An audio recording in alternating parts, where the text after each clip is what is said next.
आज मेरे कॉलेज में बीस्ट समन का दिन था और मैंने एक बेहद दुर्लभ होली एंजल को समन किया। तभी मेरी एंजल ने मेरी बात पर ध्यान ना देते हुए सीधा कॉलेज के अमीर शहजादे के पास जाकर उसे अपना मालिक बुलाना शुरू कर दिया। सब मुझ पर हंसने लगे।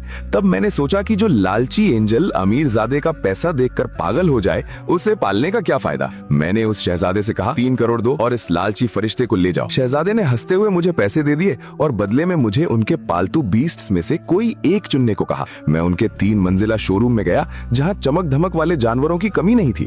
कोई आग उगल रहा था तो कोई बर्फ, लेकिन मेरा स्पेशल सिस्टम पैनल बता रहा था कि ये सब बस दिखावे के हाथी हैं, काम के नहीं। मैं सीधा बेसमेंट की ओर चल पड़ा जहां घायल और बीमार जानवरों को रखा जाता था। दुकानदार ने मुझसे कहा, सर यहाँ सिर्फ कचरा जानवर रखे जाते हैं। तभी मेरी नजर कोने के एक पिंजरे पर पड़ी जहाँ एक बेहद डरावनी दिखने वाली डीमन थी जिसका चेहरा झुलसा हुआ था और शरीर पर अजीब से निशान थे। दुकानदार नाक से कोड़ते हुए बोला, साहब ये एक डीमन गर्ल है जो किसी काम की नहीं है और इसका लेवल कभी 1 से आगे नहीं बढ़ेगा, इसलिए कल इसे किसी शक्तिशाली बीस्ट का भोजन बना दिया जाएगा। लेकिन मैंने अपनी जादुई शक्ति से देख लिया कि इस लड़की में डीमन क्वीन बनने की पूरी योग्यता है।